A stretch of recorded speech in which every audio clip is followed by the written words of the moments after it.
Got a couple more sermons in this series before we start a series on 1 Peter. So today we're going to talk about Jethro. Now that's not Jethro Bodine, okay? So it's just Jethro. He may have been a Bodine, but he's a Jethro. You're not going to hear many sermons on Jethro. You're going to hear one today, though. Let's talk about watching people develop. You know, I can't think of a whole lot of things good about growing older. I'm sure there's good things, and some of you can tell me. My joints hurt. My hair left. There's just a lot of things that have changed about growing older. But one of the things that I've learned to appreciate about growing older and find rewarding is to be able to see how I've watched people develop through the years. Many of you have seen various ones develop. I can think about people that I've had in church and watched how they've developed and grown, and how they've gone from being the kid that's running up and down the aisle to a kid that's still a kid that's 40 years old serving communion or whatever it might be, or doing a meditation. It's always good. I've seen those freckled-faced kids those girls that have turned into beautiful women and handsome young men. Kids who have mowing grass and climbed trees and been in church programs. I always think about some of the ones who have been in the little church programs. Some of them have just been really cute to watch, and then they grew up. But we've watched the kids that have done that. We have seen them play ball. We've watched them cause trouble. I can think about kids that sit in the balcony and cause trouble. Some of them never got out of the balcony. So I think about them. I've thought about how ornery they can be. Then I've seen them turn into teachers and parents and construction workers and business leaders and laborers and factory people and police, and even one or two made it into the ministry.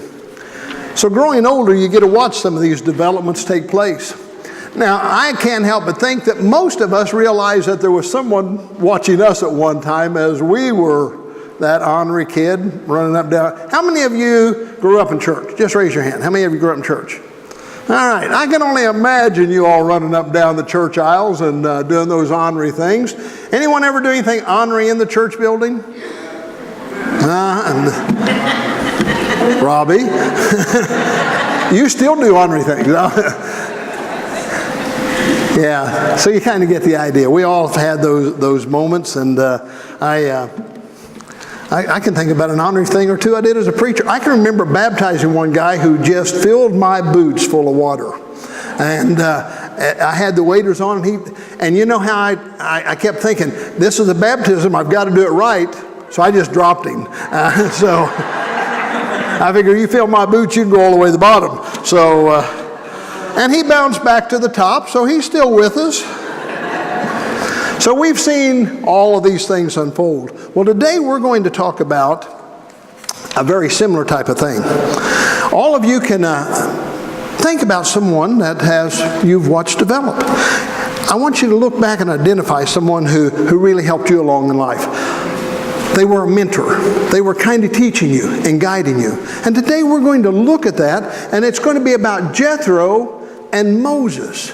Do you realize Moses was perhaps... Now, King David often gets the greatest credit of being the most powerful leader, but Moses may have been the greatest leader of all time.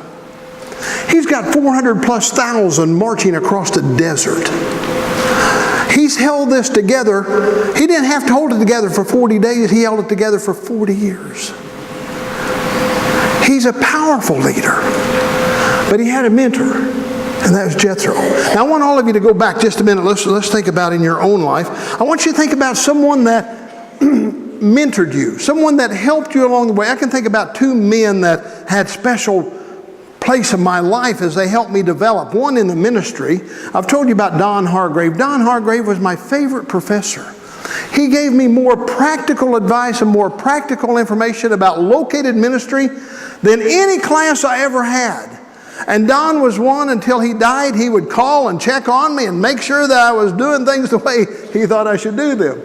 I've always loved Don Hargrave. He was just such a wonderful person. And then whenever I was growing up, the guy that I worked for. He was always there kind of watching out for me and sometimes encouraging me to do a little ornery things, but for the most time, watching out for me. Both these men had powerful influence in my life, and I can see a little bit of them in me, especially Don Hargrave. I can see a little bit of them in me in the ministry that I'm doing. Now, each of you should have someone just like that. So if you'd look back, you'd find someone in your life, men or women, who have made an impact on your life, who have helped you walk a certain way, who have helped you to be able to assess things a certain way. That's Jethro. So let's take a look first of all at Moses. Before we can get into Jethro, we've got to understand Moses. Moses, there's 3 periods of Moses' life that we're going to talk about. In Acts chapter 7, we're going to go to verses 20 through 23 to begin with. At the time Moses was born, he was no ordinary child. For 3 months he was cared for in his father's house. When he was placed outside, Pharaoh's daughter took him and brought him up as her own son. Moses was educated in all the wisdom of the Egyptians. Now note what Luke says that Moses didn't. Sometimes we miss this. And was powerful in speech and action. Remember what Moses told God? We talked about that last week. I stutter. I can't speak plain. Send my brother. That was Moses' story. Luke, who is an inspired writer, now Moses is the one who wrote that down, by the way, from last week. This week, Luke is writing as an inspiration that God has given him and said, Moses was powerful in speech. Powerful in speech. That's just good stuff. So here we've got the first 40 years he's raised in Pharaoh's house, educated in all the finery of Egypt. He knows all the aspects of the education of Egypt. Egypt was a smart country.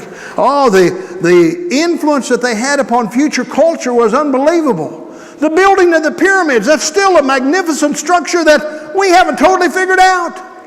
And all that would go on throughout the buildings of Egypt. Now, Moses has educated in all their ways. He was also educated in their religions. He understood, had a good grasp of all of them, knowing what was going on. So here he's educated in Pharaoh's house. Now, it said he wasn't an ordinary child. Now, what did that mean? Here's what that's talking about. Pharaoh was given order that all baby boys are to be killed. All right? Do away with them.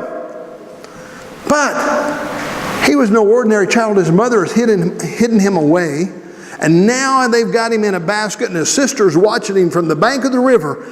And lo and behold, it wasn't just one of Pharaoh's officials. It was Pharaoh's daughter who found him and took him into the palace.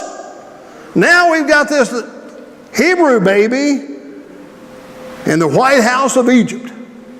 Yeah, man, things are just really looking different than they've ever looked before. So Moses received all the fine education because he was raised as an Egyptian. So the first 40 years, that preparation has opened his mind. Education, folks, opens people's mind. All of a sudden we are able to see things and we are able to understand things. That's what education to do. Let's drop down to verse 29. Now in verse 29,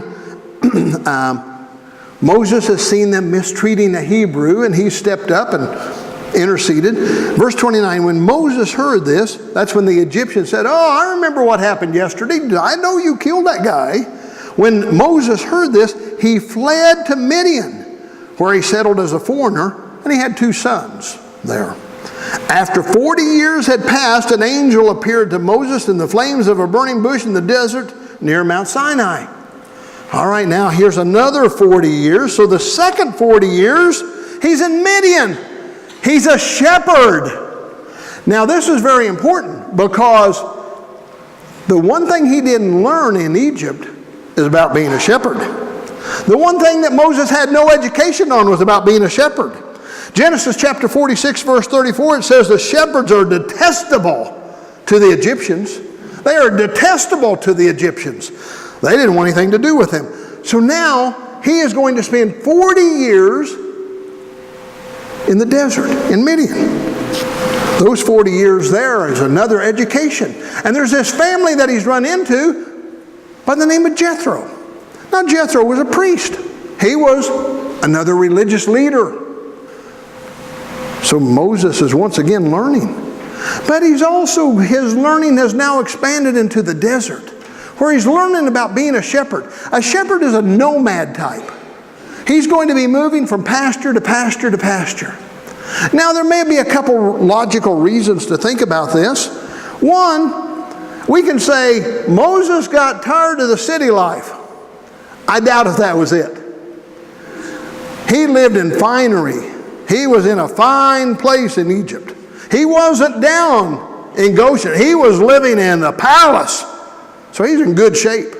Money to spend. Mustang in the garage. All is good. He's living well. But now he's in Midian. Why do you think he's there? I'm not for sure. He's still not concerned that Pharaoh may not still be looking for him.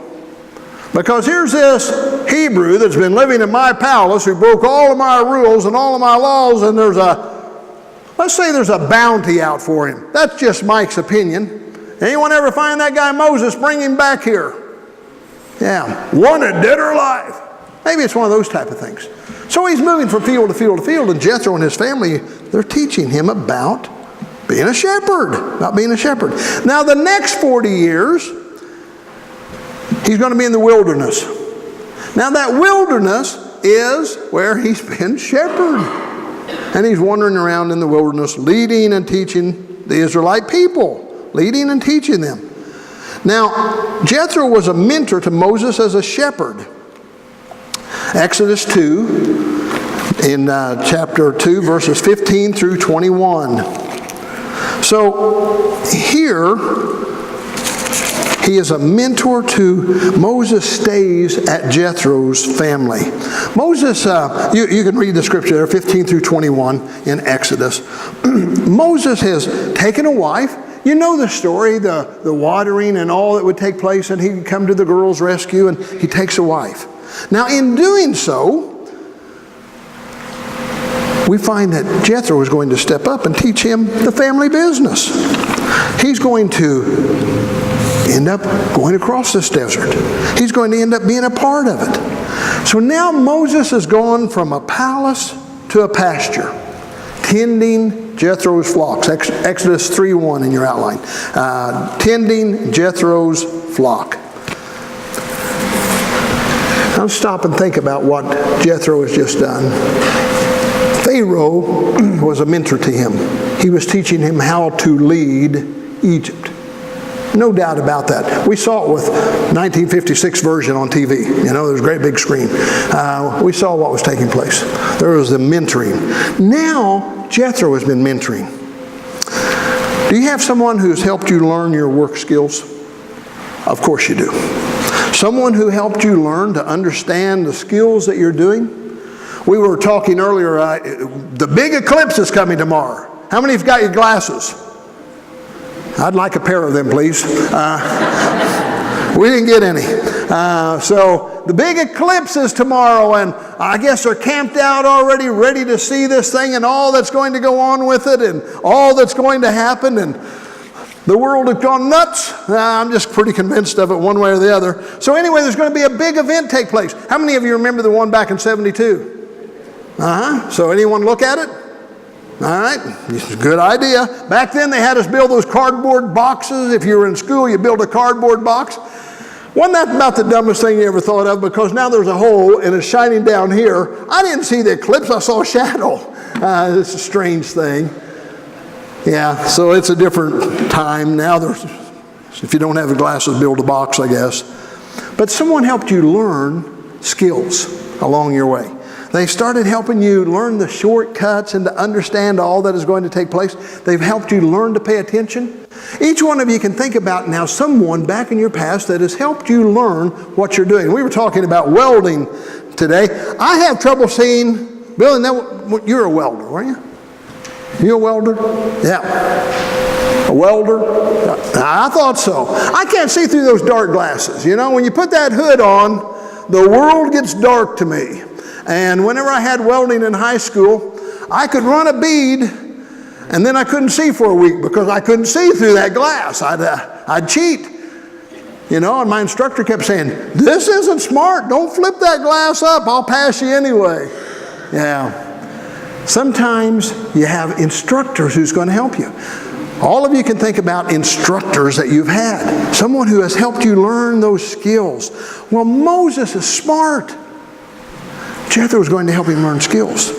Now, there's something different about sheep than about being Pharaoh. So he's going to help him learn about leading more than he's ever led before. Sheep don't go by themselves. You don't drive sheep. You lead sheep. So he's going to help him learn to lead sheep. Sheep don't know where to eat and where not to eat. You have to pick out a restaurant guide. You got to help them. So you take them field to field. You ever wonder why it says still waters in the scripture? Sheep don't drink from running water. You got to have a still pool. Now, Jethro is going to help him learn all of those things. He's going to help him understand all of that. He's going to mentor him about a type of leadership that is different than he's ever seen before. Sheep have to be provided for. You have to take care of them. Are you starting to see how this is fitting together with leading the Israelites? You've seen how this is fitting together from these people that have been in captivity all their life. These people who are only doing what they're told to do. These people who really have no direction. There's 400,000 of them. They could have overrun Egypt. And they're still there and they're suppressed. And Jethro, God is spending 40 years using Jethro to help Moses learn on what he's going to be doing. Shepherd's a lonely life. Now Moses was going to have a lonely life. You may say, well, how can you be lonely with 400 and some thousand people? When you're the leader, they're not all around you. You're leading. Moses, his circle of friends would have been slim. There'd always been those that were going to tell him how. Now imagine Jethro and Moses, if you would, sitting at a campfire out there on the peninsula. And Moses has been sharing all the stories of Egypt and all the finery that has taken place in Egypt. And he's telling about Pharaoh and how Pharaoh has suppressed God's people. Remember? Jethro was a religious man. Maybe not with the one God that we know, but he was a religious man. He's going to come around later on, but right now he's listening to all the stories that Moses would have told of the suppression that was going on and how the people were living in destitute. And in the meantime, now Jethro is starting to tell him about leadership, trying to help him understand.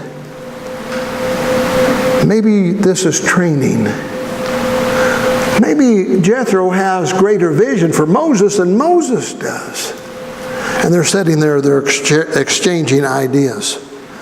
The process that was going on of maybe what God would want. Now all of that has taken place, and now Moses has gone back to Egypt. And now he's starting to speak through his brother Aaron. That was a week ago. We're talking about, here he is speaking to the Israelites, and they're not listening. So he ends up and he goes and talks to Pharaoh. And Pharaoh's not listening. But finally God gets their attention, but he needs a leader. Lead my people out of here. And whenever you get ready to go, tell them what you want. Leadership, when done well and taken seriously, is never easy. Moses has taken 80 years in learning this. The first 40 he was learning about Egypt and that side of it. The second 40 he was learning about the wilderness and that side of it. There's always those who are going to know his business better than him.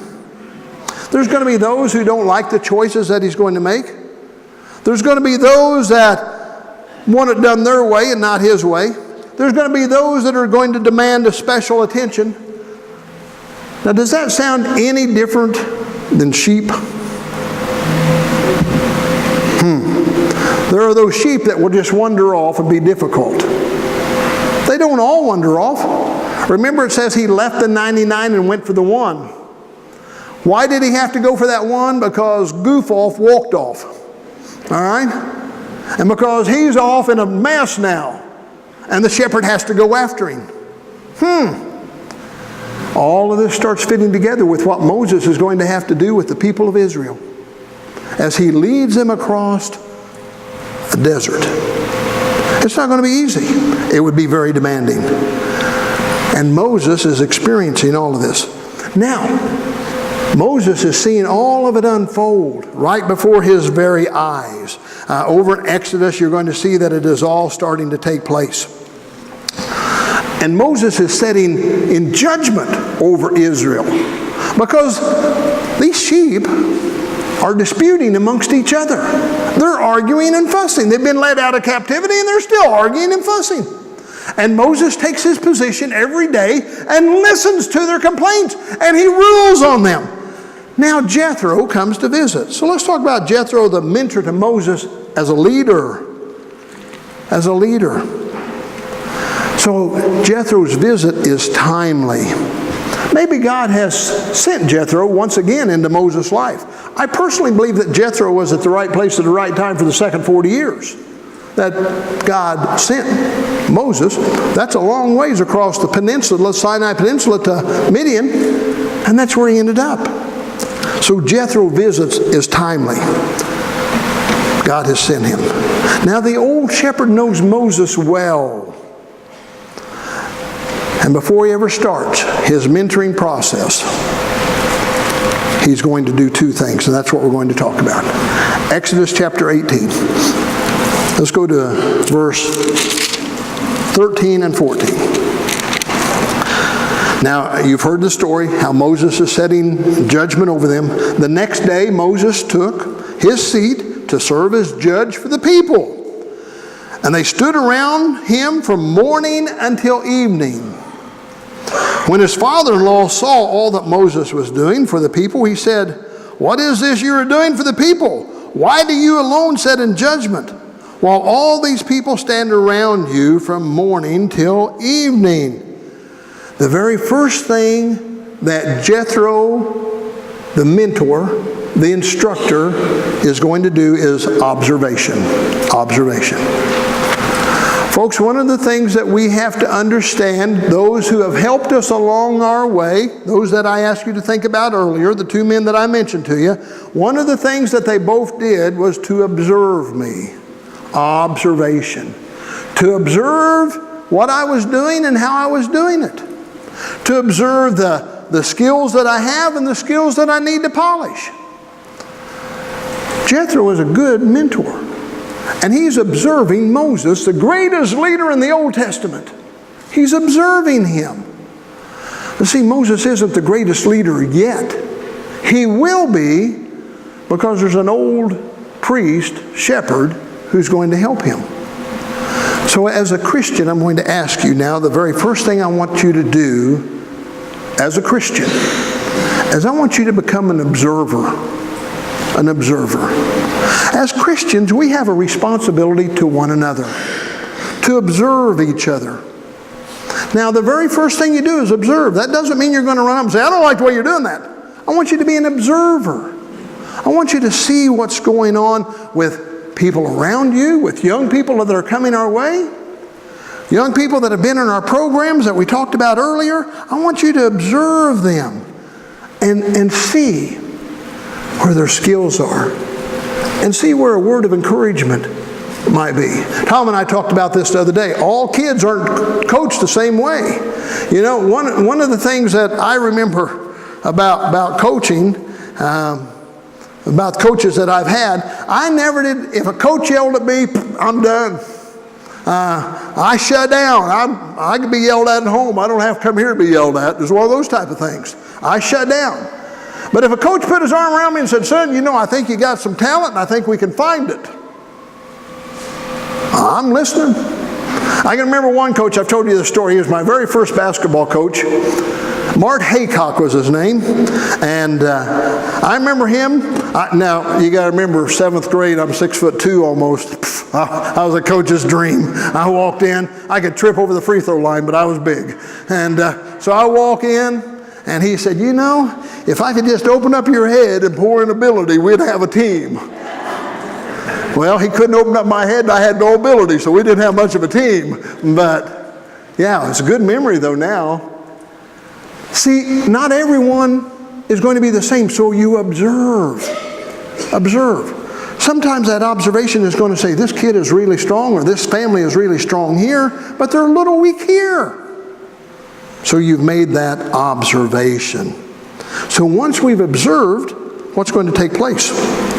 Exodus chapter 18, once again, verse 17.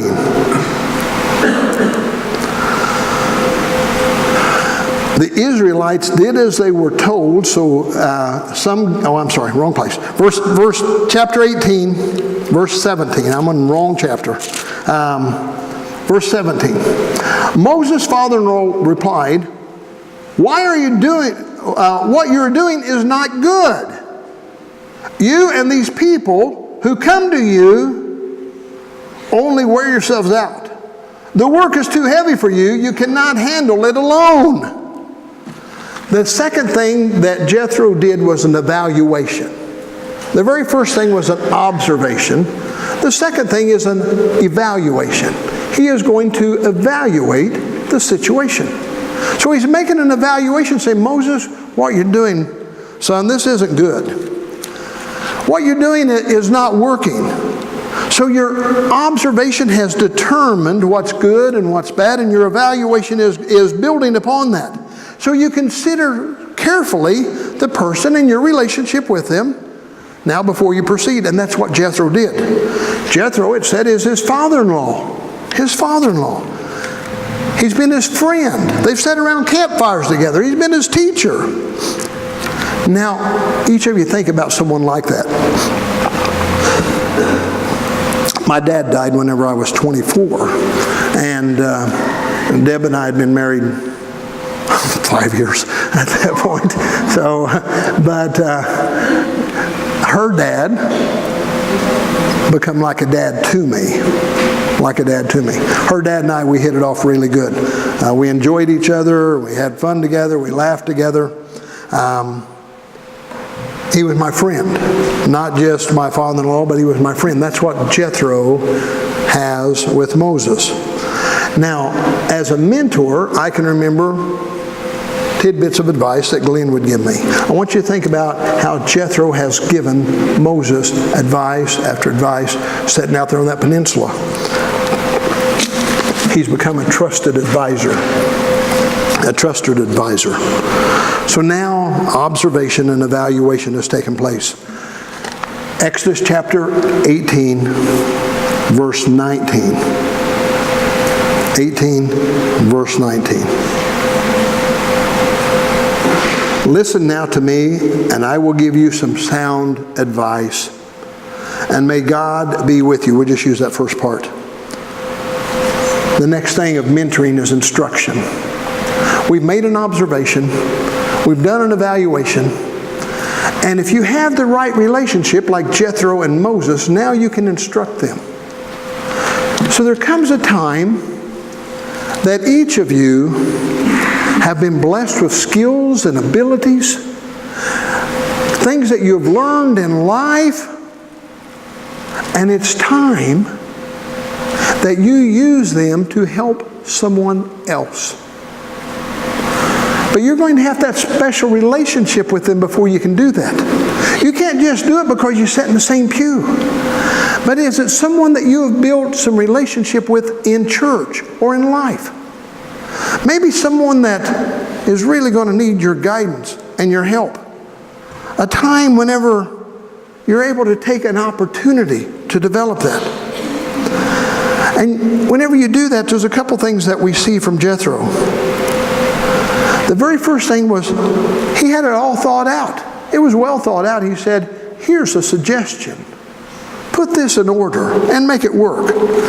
It was constructive. It was plain, and it worked. See, Jethro wanted to help Moses. He didn't want to complicate the issue. Now in verse 24 is the key.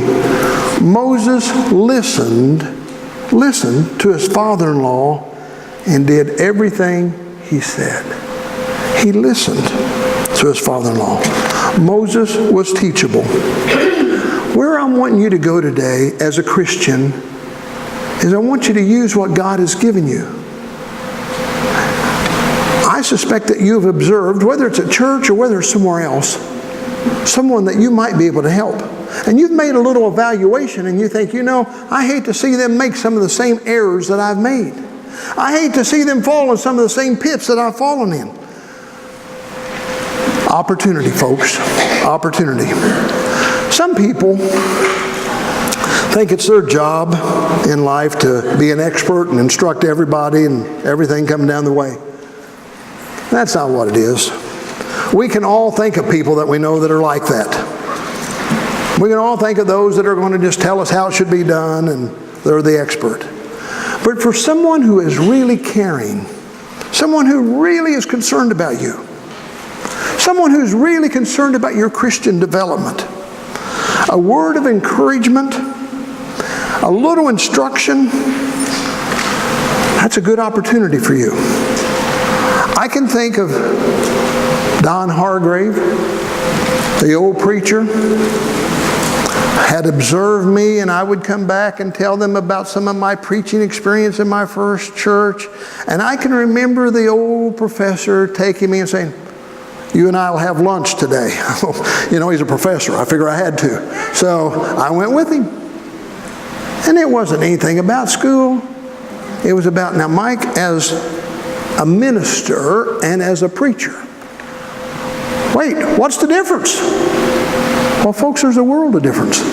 We got tons and tons of preachers today, but we don't have a whole lot of ministers. That's my opinion. The old professor started telling me about ministering. Oh, it's one thing to get up on Sunday morning and speak to your group, but he started telling me about being able to be with them when there's hospitals or when there's nursing homes or when there's bereavement or whenever there's an excitement going on. I can remember one occasion that still burdens me. There was an elderly woman in our church, and she was having, her 150th birthday or something. I know what it was. I'm just not telling you because you'd pick her out. And I got called to a death, and I missed her birthday. I had to make a determination which one to go to. And folks, I made the wrong one. I made the wrong choice. Because the woman who was having her elderly birthday didn't have another one to invite me to. And the death, I was there before everybody else. I could have made it an hour later, and I chose wrong. And I've thought about that old woman over and over again. Because I'd see her, she'd say, "I wished you could have made it." See, there's a difference in learning to minister and learning to preach. And the old preacher helped me. Well, some of you have opportunity to help other young Christian families, and sometimes you miss them. We need to take advantage of them. A word of encouragement, a little instruction, that's an opportunity to help someone succeed. Let's think about some opportunities for encouragement. Education. Sometimes education just isn't going off to college. Sometimes education is helping them learn the job that they're in, back to that welding. Sometimes it's helping to do that, to develop those skill sets. And you might have some expertise in that. Perhaps it's a career choice that they're going to be making. We have high school kids that start developing and thinking about careers much earlier than many of us did. We need to be thinking in terms of how do we encourage. How about marriages? Some marriages are in trouble and need encouragement. And some of you have got years and years and years of experience in marriage. Maybe you see that. Maybe it's just a matter of one of you men putting your arm around the shoulder of another young man and saying, "Let's talk. Is there something I can help you with?" Not prying your way in, not forcing your way in, but making an offer. Making an offer. Perhaps it's a person that is lonely. Do you realize how many lonely people are out here in a little mentoring, just where you could sit down with them? I got a call this morning, early. A person saying, I'm wanting to volunteer at hospice. I'm wanting to volunteer at hospice. He said, and you know me pretty well, and I'm very concerned about doing it because it's short-term relationship. We all know that about hospice. Said it's short-term relationship, and I don't know if I can handle that. So we talked for a while about that. Man, what an opportunity. It just fit wonderful, my sermon today. I didn't even have him call me. He just called me on his own. But what a wonderful opportunity to be able to say, now, let's think about this, and maybe that's not the best place for you to volunteer. See, sometimes it's not always going to be on the positive. Sometimes it may be on the other. But there's loneliness out there. There's people that are depressed. Sometimes just a word from a fellow Christian right here in-house goes a long ways. How about someone who's had the self-esteem knocked out of them? And sometimes that happens. Maybe there's husband, wife, they've just been kicked so bad they have no self-esteem left. Maybe it's a kid who's in an abusive home. And you as a Christian can say, son, I love you. Maybe we can walk together for just a little while. A mentor is someone who wants to help. They want to help us develop our skills. Now, I got all of that out of Jethro. Because, see, I think Moses becomes the greatest leader in the Old Testament, not because of Pharaoh, but because of Jethro. Because it was Jethro who loved him like a son. It was Jethro who sat around the campfire with him. It was Jethro who taught him how to lead sheep. It was Jethro who went to a leader and said, this isn't good. Let's take a hard look at this. How can you do this better?